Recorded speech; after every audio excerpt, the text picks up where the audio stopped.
안녕하세요, 비노트입니다.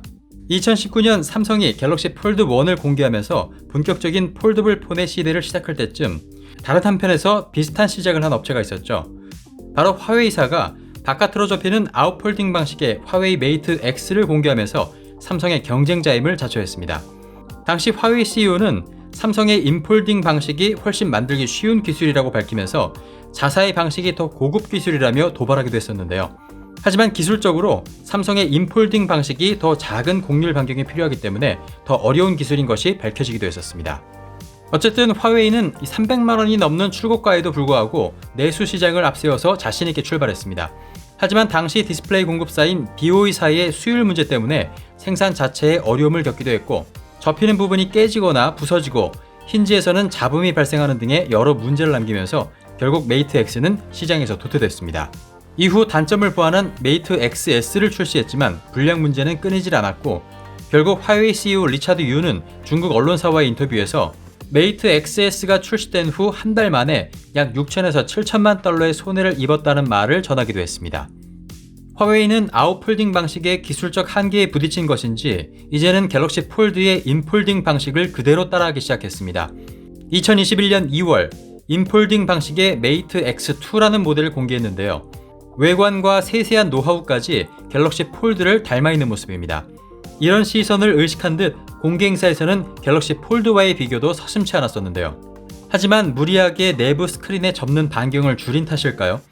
접히는 부분의 주름이 너무 깊게 패이거나 3중 주름이 가는 등의 다소 불안한 모습을 보이고 있습니다. 갤럭시 폴드와 비슷한 폴더블 폰은 이뿐만이 아닙니다. 샤오미가 테스트하는 폴더블 폰도 역시 갤럭시 폴드와 닮아 있는 모습이고요. 여러 특허 또한 갤럭시 폴드의 인폴딩 방식을 취하고 있습니다. 갤럭시 폴드를 모방하는 중국의 폴더블 폰 추격이 이제 본격적으로 시작됐다는 것을 알 수 있는데요. 실제로 여러 중국의 스마트폰 제조사들은 2021년 갤럭시 폴드와 같은 형태의 폴더블 폰 출시를 목표로 삼을 만큼 폴더블 폰 시장이 활성화되고 있다는 소식입니다. 이런 중국의 폴더블 폰 붐에 힘입어서 삼성은 여러 전략을 통해 수익을 극대화하면서도 폴더블 폰 격차를 더 벌린다는 전략입니다. 이미 지난 몇 년 동안 갤럭시 폴드의 인폴딩 방식이 안정적이고 또 시장성이 있다고 검증이 됐기 때문에 관련 기술은 삼성전자와 삼성 디스플레이가 세계 시장을 선점했다고 해도 과언이 아닌 상태입니다. 지난 16일 시장조사 업체 옴디아는 2020년 폴더블 디스플레이의 출하량은 418만 대인 반면 2021년에는 1264만 대에 이를 것이며 내년에는 2011만 대, 2023년에는 3217만 대의 폴더블 디스플레이가 시장에 풀릴 것이라고 전했습니다. 매년 1000만 대씩 시장 규모가 더 커진다는 예측인데요. 이런 급격한 시장 확대가 가능한 것은 삼성 디스플레이가 중국 업체의 폴더블 디스플레이를 납품하기로 했기 때문이라는 분석입니다.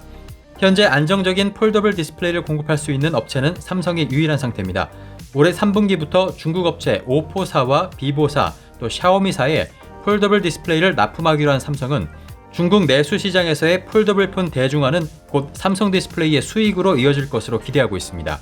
올해 3분기 삼성 디스플레이의 폴더블 디스플레이 출하량은 전분기 대비 3.7배 늘어날 것으로 전망되고 있는데요.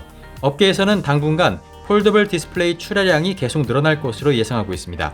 여기에 최근 구글까지 삼성 디스플레이의 폴더블 패널을 요청한 것으로 밝혀지면서 삼성 폴더블 디스플레이의 인기와 그에 따른 수익 상승 구조는 당분간 이어질 것이라는 분석입니다. 또 다른 한편으로 삼성전자는 갤럭시 폴드에 새로운 기술을 집중시켜서 폴더블 후발주자와의 기술 격차를 더 벌린다는 전략도 함께 펴고 있습니다. 이제 막 폴더블 폰 시장에 뛰어든 후발주자와 삼성의 기술 격차는 수년이 벌어져 있습니다. 여기에 최근 삼성이 갤럭시 폴드에 S펜 탑재를 성공했다는 소식이 들려오고 있는데요.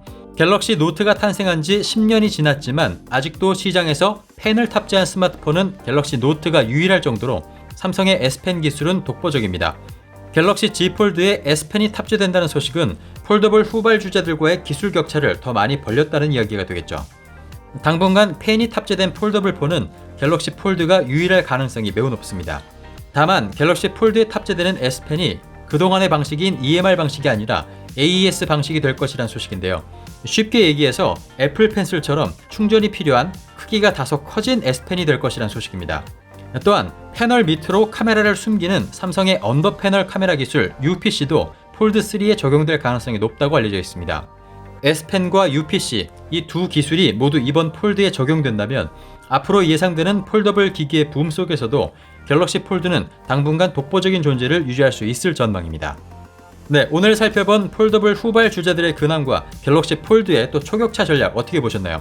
폴더블 디스플레이를 후발 주자에 공급하면서 이익을 취하는 한편 최신 기술을 탑재한 독보적인 갤럭시 폴드를 개발한다는 삼성의 전략.